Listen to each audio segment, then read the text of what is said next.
The vastness of space stretched before Admiral Vex as he stood on the command deck of the Imperial Vanguard flagship of the Galactic Hegemony's exploration fleet. His 4 eyes blinked in sequence, a sign of curiosity among his kind, as he studied the small blue-green planet on the main screen. "Quite unremarkable, isn't it?" said his first officer, Talon, mandibles clicking softly. "Hard to believe we even bothered coming to this arm of the galaxy." The planet, third from its yellow star, showed signs of civilization: city lights, atmospheric alterations, and primitive satellites in orbit. Standard procedure for the hegemony: discover a new world, establish dominance, offer protection, and extract resources and labor. They had done it 1,000 times before. "Send the standard greeting probe," Vex ordered, his voice gravelly and deep. "Let's see what kind of primitives we're dealing with." A junior officer moved to comply but stopped suddenly. "Admiral, we're detecting something at the edge of this solar system." "Show me," Vex commanded. The screen shifted to display a small metallic object floating in space. It wasn't particularly impressive, a simple satellite with minimal technology visible on its surface. "It's broadcasting a signal, sir," the communications officer reported. "Audio and visual. Appears to be in several languages, including Standard Galactic." Vex raised an eyebrow ridge. "That's unexpected. These primitives shouldn't know Standard." "Play it." The screen flickered, and a simple message appeared as a stern voice spoke. "Attention, all in on-Earth vessels. You are APPROACHA in restricted space. This solar system is off limits to all non and human entities by order of the Earth Defense Council. Any unauthorized ENTROI will be considered an act of war. Violators will be destroyed. This is your own LYWAR. Silence fell across the command deck. Vex stared at the screen, his expression unreadable. "They can't be serious," Talon finally said, breaking the silence. "A pre-FTL civilization declaring their system off-limits to the hegemony. It's laughable." Vex wasn't laughing. In 500 years of service, he had never encountered a developing world that had detected the hegemony before official contact. Yet here was one not only aware of the wider galaxy, but bold enough to issue threats. "Run a full scan of the system," he ordered. "I want to know exactly what we're dealing with." Hours later, the results puzzled the command staff even more. The scans showed a civilization approximately 200 years behind hegemony technology in most areas. They had colonized their moon and the fourth planet, but had no faster-than-light travel. Their weapons were primitive by galactic standards. "It makes no sense," the science officer reported. "They shouldn't even know we exist, let alone be able to broadcast in Standard Galactic." Vex tapped his claws against the command chair. Galactic protocol was clear. Sovereign claims must be respected until properly challenged. But no single planet had ever successfully challenged the hegemony. "Perhaps a small probe," he suggested. "Not the standard greeting, but a simple observational unit. If they can detect it, we'll respect their boundaries for now and report back to Central Command." Talon looked shocked. "Sir, with all respect, they're primitives. We don't need to follow their demands." Vex turned all 4 eyes to his first officer. "In 5 centuries, I've learned one important lesson, Talon. When something doesn't make sense, there's usually a reason. Either these humans are bluffing, or they know something we don't." He looked back at the small blue planet on the screen. "Launch the probe. Let's see what happens." As the small probe silently departed from the Imperial Vanguard none of the crew realized they had just set in motion events that would change the galaxy forever. The probe glided silently into the solar system, a sleek, dark object designed to remain undetected. Admiral Vex watched from the command deck of the Imperial Vanguard *, his curiosity growing with each passing moment. "Probe has passed the orbit of the ice giant," reported the sensor officer. "No reaction from Earth defenses yet." Talon clicked his mandibles in satisfaction. As expected, their warning was empty. Primitives often make grand claims when they sense. A sudden alarm cut through his words. The main screen flashed red as multiple signals appeared throughout the system. "What's happening?" Vex demanded, leaning forward. The sensor officer worked frantically at her station. "Multiple objects activating, sir." They were dormant, perfectly camouflaged against the background radiation. "We didn't detect them until they powered up." "Show me," ordered Vex. The screen shifted to show dozens of small platforms scattered throughout the outer solar system. They looked simple but effective, clearly designed with stealth as a priority. "Sir, they're targeting our probe." Before Vex could respond, 3 of the platforms fired simultaneously. Beams of bright blue energy lanced across space, converging on the probe. There was no explosion, no dramatic destruction. The probe simply ceased to exist, reduced to its component atoms in an instant. Stunned silence fell across the command deck. "Impossible," whispered Talon. "That level of precision. With that type of weaponry. They shouldn't have that technology." Vex's outer eyes narrowed. "It seems the humans have developed along different technological paths than we expected." The communications officer raised a hand suddenly. "Admiral, we're receiving a transmission. It's coming from Earth's moon." "Put it through," Vex ordered. The screen changed to show a human face, stern, with dark eyes and short, silver-streaked hair. The being wore a simple dark uniform with minimal markings. "This is Captain Reed of the Earth Defense Force," the human said, voice calm and measured. "You were warned. Your probe has been neutralized. There will be no second chances." Vex stepped forward. "I am Admiral Vex of the Galactic Hegemony. We meant no harm. The probe was merely observational." Reed's expression remained unchanged. "We know exactly what your observational probes do, Admiral. They analyze defenses, map resources, and prepare for colonization. We've been watching your hegemony for centuries." Vex felt his heart skip a beat. "That's not possible. You lack faster-than-light technology." A small smile crossed Reed's face. "We chose not to develop it. Too noisy. Too obvious. We have our own ways of observing the galaxy. If you've been watching us," Talon interrupted, "then you know the power of the hegemony. No single planet can stand against us." "We're not interested in standing against you," Reed replied. "We simply want to be left alone. Earth has chosen isolation for good reasons. We've seen how the hegemony treats lesser species." Vex felt a chill run through him. "How long have you been watching us?" "Long enough to know that the Hegemony Council will demand reparations for the destroyed probe," Reed answered. "Tell them this.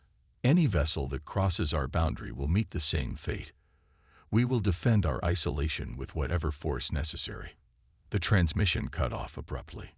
For several moments, no one spoke. Then Talon turned to Vex, his voice low. "The Council will never accept this. A pre-FTL world with advanced weapons, making demands of the hegemony. They'll send a battle fleet." Vex stared at the blue-green planet on the screen. "Perhaps, but I wonder if that would be wise. These humans, they're not what they appear to be." He turned to his communications officer. "Send a message to the Council. Include all data on the encounter." He paused. "And add my personal recommendation that we proceed with extreme caution." As the message was prepared, Vex couldn't shake the feeling that they had stumbled upon something unprecedented, a world that had developed in secret, watching the galaxy while remaining unseen. The Grand Chamber of the Hegemony Council buzzed with angry voices. 12 representatives from the founding species sat around a circular table, their different physiologies all showing signs of agitation.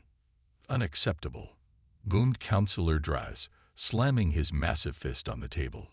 A primitive world destroying our property and making demands. We should turn their oceans to steam for such insolence. Ambassador Lorne observed quietly from his seat at the edge of the chamber. Unlike most of his species, Lorne preferred subtlety to force. His slender frame and pale blue skin made him look fragile, but his mind was sharper than any weapon. Perhaps, he finally said, his soft voice somehow cutting through the noise, we are approaching this incorrectly. All eyes turned to him. Explain, ordered the High Counselor, a being of living crystal whose thoughts pulsed as light patterns across her surface. Lorne stood gracefully. This Earth presents a unique situation. They claim to have been watching us for centuries, yet developed along technological paths we didn't anticipate. Rather than reacting with force, we should learn more. You suggest diplomacy, sneered Draz, with primitives. I suggest intelligence gathering, Lorne clarified. Let me go as an official ambassador. If they truly wish to be left alone, they may grant me access to speak directly. I can assess their true capabilities and intentions. After heated debate, the council agreed. 3 days later, Lorne's small diplomatic vessel approached Earth's solar system, broadcasting on all frequencies. This is Ambassador Lorne of the Galactic Hegemony, requesting permission to enter Earth's space for diplomatic discussions. We come in peace and acknowledge your boundaries. The response came quickly. Ambassador Lorne, this is Earth Command. Proceed to the following coordinates. 1 vessel only.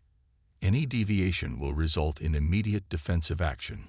Lorne's ship was escorted by small, silent crafts to a station orbiting Earth's moon. As he prepared to disembark, his assistant, Pell, looked nervous. They could simply kill us, you know, Pell whispered. Lorne adjusted his formal robes. If they wanted us dead, we wouldn't have made it this far. Captain Reed greeted them in a stark meeting room. Behind him stood 3 other humans with varied appearances, but equally stern expressions. Ambassador, Reed said with a slight bow. Welcome to Luna Station. Lorne returned the gesture. Thank you for allowing this meeting. The hegemony wishes to understand Earth's position better. Let's be clear, said a woman with dark skin and sharp eyes.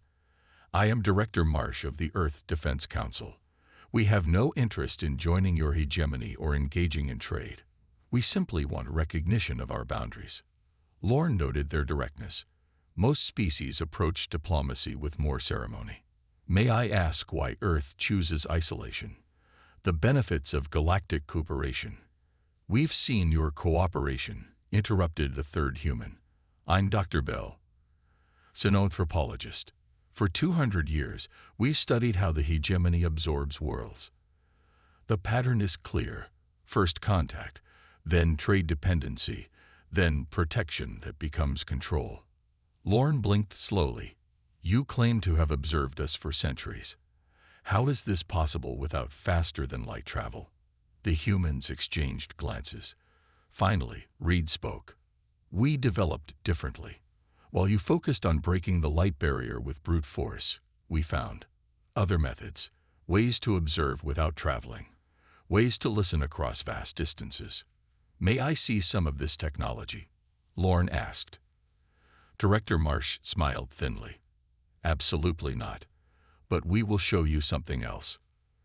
They led him to a viewing area overlooking Earth. The blue planet hung like a jewel against the blackness. 70 years ago, Reed explained, we detected the first hegemony scout ships at the edge of our galaxy. We watched your expansion, your conquests, your methods. We decided then that humanity would take a different path. Lorne studied the humans carefully. They showed no signs of deception. The Hegemony Council will never accept a pre-FTL world dictating terms, he said finally. We're not dictating anything to the galaxy, Dr. Bell replied, just to our small corner of it. Tell your council this. We don't want war. We don't want contact. We just want to be left alone. And we have the means to ensure it. Looking at their resolute faces, Lorne believed them. The question was whether the council would listen to his report or simply send in the fleet. While Ambassador Lorne's diplomatic shuttle returned to hegemony space, carrying his careful report. Another vessel approached Earth's solar system from a different direction. This ship bore no markings and emitted almost no energy signature. On board were 5 elite operatives of the Hegemony Special Intelligence Division, led by Major Krell. His gray scales rippled with anticipation as he briefed his team. "Our mission is simple," Krell said, pointing to a holographic map of Earth. "We bypass their outer defenses, land covertly, and collect intelligence on their true military capabilities. The Council needs facts, not diplomatic niceties." The youngest operative, Zin, looked concerned. "Sir, this directly violates their sovereignty claim. If discovered, we deny all knowledge," Krell interrupted. "This mission is officially unauthorized. The hegemony cannot allow a single primitive world to challenge our authority." Their stealth ship slipped past the outer boundary markers using experimental phase shift technology. The infiltrators congratulated themselves as they approached Earth's atmosphere. "Their defenses aren't as impressive as we feared," Krell remarked with satisfaction. Deep within a mountain complex on Earth's surface, Commander Gray of Earth Counterintelligence watched multiple screens with perfect calm. Her weathered face showed no emotion as she observed the hegemony ship's approach. "They've crossed the phase detection grid," reported a young analyst. "Just as you predicted, Commander." Gray nodded. "And right on schedule. Military hardliners are predictable across every species." She pressed a button on her console. "Activate Protocol Sunbreak." Across Earth, hidden systems hummed to life. Back on the infiltration ship, alarms suddenly blared.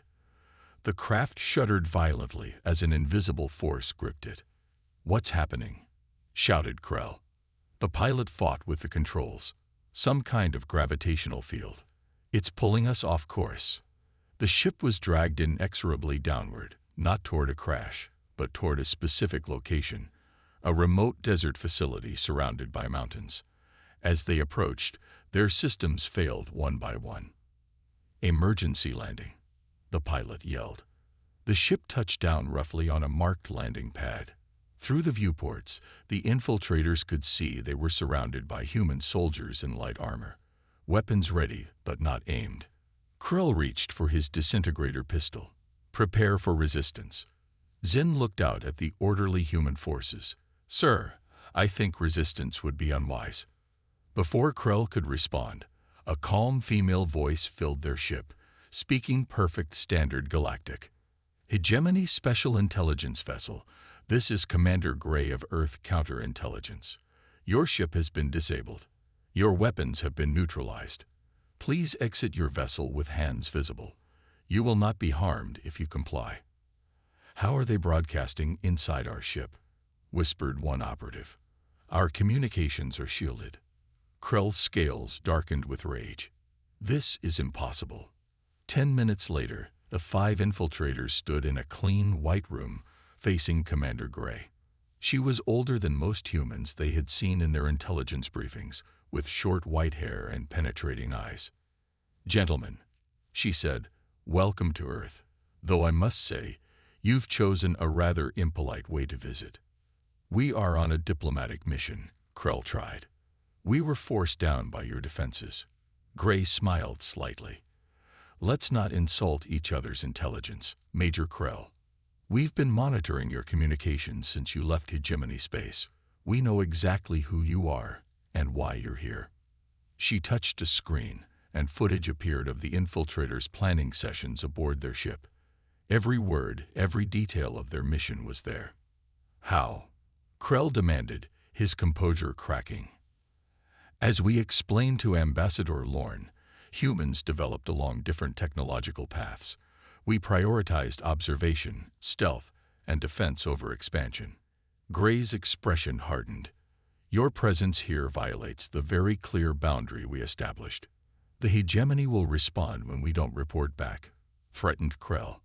"Oh, he'll report back," Gray said, surprising them. "In fact, we're going to broadcast your capture throughout the galaxy. Every subjugated world will see how easily Earth's defenses neutralized the hegemony's best infiltrators." She leaned forward. We've spent centuries watching, learning, and preparing.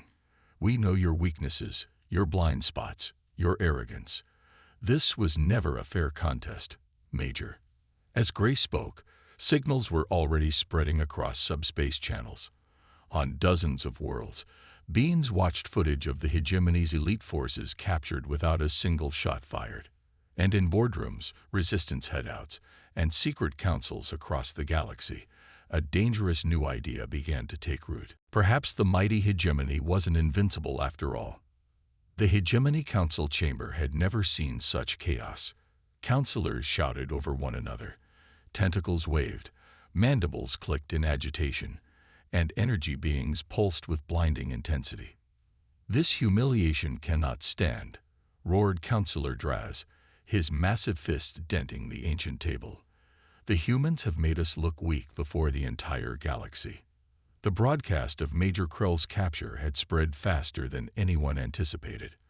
Already, reports came in of unrest on 12 formerly docile worlds. High Councillor Vos, her crystalline form glowing deep red with anger, finally restored order. "Ambassador Lorne, explain yourself.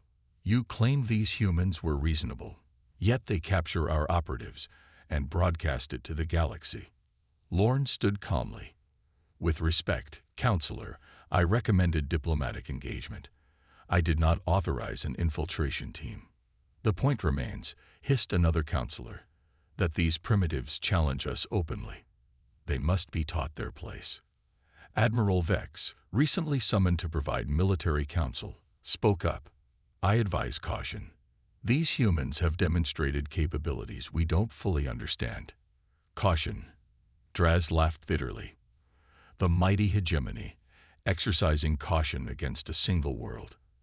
The debate might have continued, but a signal override suddenly activated every screen in the chamber. The face of Director Marsh appeared, her expression stern and uncompromising. "Hegemony Council, this is Earth's final communication. Your infiltration team will be returned unharmed as a gesture of good faith. In exchange, we require formal recognition of Earth's sovereign space, extending to the boundaries we have marked." Draz started to shout, but Marsh continued, her voice cutting through his protests. "This is not a negotiation. You have 48 standard hours to acknowledge our terms. After that time, Earth space will be permanently sealed against all hegemony vessels through means at our disposal." Her eyes narrowed. "Choose wisely." The transmission ended, leaving stunned silence. "Sealed," whispered one counselor. "What does that mean?" "It's a bluff," Draz declared. "No planetary defense could possibly seal off an entire solar system." Admiral Vex wasn't so certain. "Their technology follows different principles than ours. I recommend we take this threat seriously." The debate raged for hours until finally, the militarists won out. The hegemony would not be dictated to by a single world, no matter how unusual. A battle fleet was assembled. 50 capital ships, the largest force deployed in a century. Admiral Vex was ordered to command it, despite his reservations. As the fleet assembled at the jump point, Vex stood on the bridge of the dreadnought *, Inevitable Conquest *, watching his ships form into attack formation. "Message from Earth, Admiral," reported his communications officer. Text only. The message was brief. "We see your fleet. Final warning. Turn back now." Vex felt a chill despite himself. He glanced at the tactical officer. "Any sign of Earth Defense Forces?" "Nothing, sir. Their system appears undefended beyond the warning beacons." Vex nodded slowly. "Proceed at half speed. Maintain full shields." The great fleet moved forward, crossing the boundary markers that Earth had established. For several minutes, nothing happened. Perhaps it was a bluff after all, his first officer suggested. Vex was about to respond when a strange ripple appeared ahead of them. It started as a small distortion in space, then expanded rapidly. "What is that?" he demanded. The science officer worked frantically at her station. "Unknown, sir. It's like space itself is being manipulated." The ripple expanded into a wave that swept outward from Earth's sun, moving faster than seemed possible. Before anyone could react, it washed over the lead ships. Alarms blared across the fleet as ship after ship reported the same phenomenon. All systems functioning, but their faster-than-light drives no longer responded to commands. "Admiral," called the tactical officer, voice rising in panic. "We're detecting thousands of defense platforms activating throughout the system. They weren't there a moment ago." On the main view screen, a perfect sphere of energy began to form around Earth's solar system, shimmering like a soap bubble stretched across the stars. Vex watched in awe and growing dread as he realized what was happening. The humans hadn't been bluffing. They were actually creating a barrier, not just against weapons or ships, but against space itself. The hegemony fleet, pride of the galaxy's greatest power, now found itself trapped against an impossible defense with no way to retreat. Admiral Vex stood frozen on the bridge of the inevitable conquest asterisk, watching as the impossible energy sphere solidified around Earth's solar system. His fleet, 50 of the most powerful warships in the galaxy, now floated in formation before an enemy that had just rewritten the rules of physics. "Status report," he managed to say, his voice steadier than he felt. "Sir, FTL drives are non-responsive on all vessels," his first officer reported. "Conventional engines still function. Weapons systems online. But," he hesitated, "we're detecting some kind of field affecting our jump drives. They haven't been damaged. They simply won't engage." Vex narrowed his four eyes. "Launch a test missile. Target one of those defense platforms." The tactical officer complied. A bright streak shot from one of the forward ships, racing toward the nearest platform. The missile simply disappeared halfway to its target. "What happened?" Vex demanded. "Unknown, sir. It's as if it entered some kind of pocket of altered space." Before Vex could respond, every communication screen in the fleet activated simultaneously. Captain Reed's face appeared, now wearing what the humans called a uniform with additional markings. "Admiral Vex," Reed said calmly, "I see the hegemony has made its choice." Vex straightened his spine. "Release our vessels immediately." "This act of aggression." "Aggression?" Reed interrupted, raising an eyebrow. "You brought a battle fleet to our doorstep after explicit warnings. I'd call that aggression." "We are the hegemony," Vex stated firmly. "We do not take orders from—" Yes, we know who you are," Reed said, waving a hand dismissively. "Now let me show you who we are." The screen split to show hundreds of defense platforms suddenly appearing throughout the fleet formation. They hadn't moved into position. They had simply revealed themselves, as if dropping some kind of perfect camouflage. "These platforms have been tracking your ships since you entered our detection range," Reed explained. "We could have destroyed your entire fleet the moment you crossed our boundary." To demonstrate, a single platform fired a thin blue beam at an unoccupied area of space. The beam cut through the vacuum like a knife through fabric, literally slicing a piece of empty space away. The view behind it showed distorted stars, as if reality itself had been wounded. A collective gasp went through the bridge crew. "What you're seeing is a controlled dimensional incision," Reed continued conversationally. "We learned long ago that the most powerful weapons don't destroy matter. They remove it from existence entirely." Vex felt cold sweat form along his scales. Such weapons violate galactic conventions. Reed actually laughed. "Conventions we never signed, Admiral. Conventions the hegemony itself has violated whenever convenient." The platforms repositioned themselves, each now targeting a specific ship in the fleet. "Now for today's demonstration," Reed said. Before Vex could respond, blue beams lanced out from 20 platforms simultaneously. They struck 20 ships with surgical precision, not to destroy, but to disable. Weapon systems, engines, and communications arrays were sliced away cleanly, leaving the ships intact but helpless. "As you can see," Reed continued, "we can target with extreme precision. Those ships are disabled, but their life support is untouched. The crews are unharmed. Vex stared at the screen, struggling to process what he was witnessing. No species in known space had weapons of such precision, such control. "What do you want?" he finally asked. "The same thing we've always wanted. To be left alone." Reed's expression hardened. "You have two options, Admiral. You can order your remaining functional ships to attack, in which case none of you will return to hegemony space, or you can acknowledge our terms, and we'll allow you to leave, minus your FTL capabilities, of course. You'll have to travel home the slow way." Videos of the one-sided battle were already being transmitted across the galaxy. On 1,000 worlds, beings watched in awe as the mighty hegemony fleet hung helpless before Earth's defenses. Vex looked around at his terrified crew, then back at the human on the screen. In 5 centuries of service, he had never faced such a choice. "This is not over," he said finally. Reed nodded solemnly. "No, Admiral. This is just the beginning." 6 months after the humiliating defeat of the hegemony battle fleet, Admiral Vex stood before the newly reformed council. Gone were the bombastic speeches and arrogant declarations. The chamber, once opulent with conquered treasures, now seemed subdued. "The treaty is prepared for final approval," announced High Counselor Vos, her crystalline form pulsing with muted colors. "For the first time in our history, we will formally recognize an exclusion zone around a non-member world." The words hung heavy in the air. No one needed to be reminded how they had reached this point. The hegemony fleet had limped home over 3 months, traveling at sublight speeds, rescued by supply ships that had to navigate using ancient stellar charts.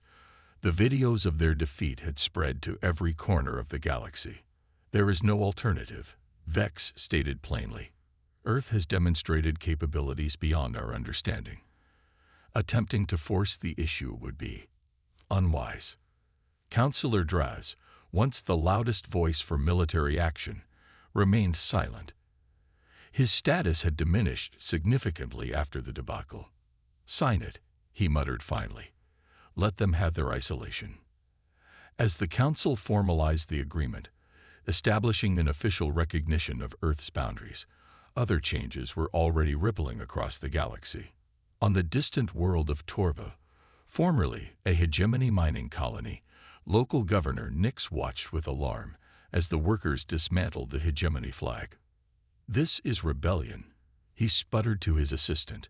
"Call for military support immediately." His assistant, a native Torvan, smiled slightly. "I'm afraid that won't be possible, Governor. The garrison received a rather interesting transmission this morning. From Earth." "Earth? What does that have to do with us?" "They offered alternatives and protection." The assistant's eyes gleamed. "It seems we are no longer alone in resisting the hegemony." Similar scenes played out across a dozen worlds. Not open warfare. Earth was more subtle than that. Instead, they offered technology, advice, and most importantly, the idea that resistance was possible. In his private quarters aboard the Imperial Vanguard *, now relegated to border patrol duty, Admiral Vex reviewed a secure transmission. The sender was unexpected. "Captain Reed of Earth." "Admiral." Reed's message began. "Despite our differences, I've come to respect your judgment. You were right to caution the Council against confrontation. Now I offer you an opportunity." Vex leaned closer to the screen.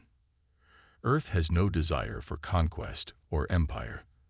But we have begun selective contact with non-hegemony worlds and those seeking independence.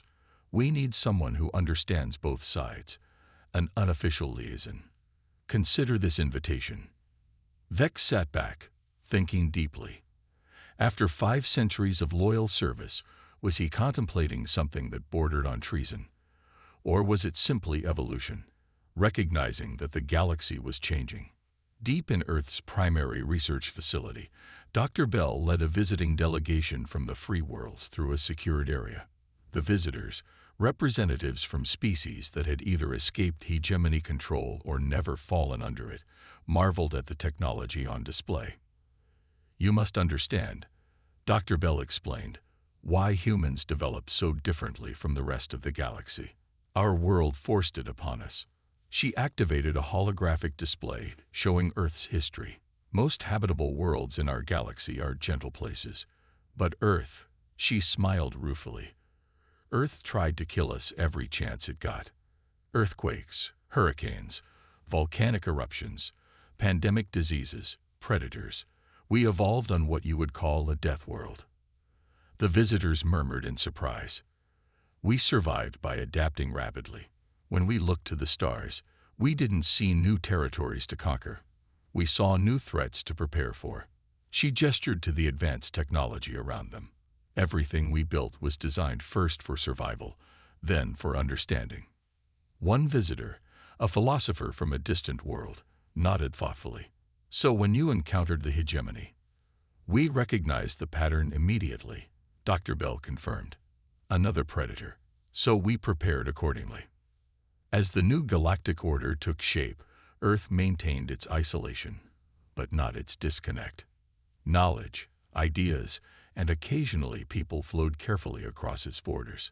The hegemony, faced with growing independence movements, began reforms of its own, if only to survive. And far from both Earth and the hegemony core worlds, on a small trading outpost near the galactic rim, beings from a dozen species gathered around screens to watch the latest transmission from the mysterious planet that had changed everything. Not with conquest, but with a simple message that now echoed across the stars. Some boundaries must be respected.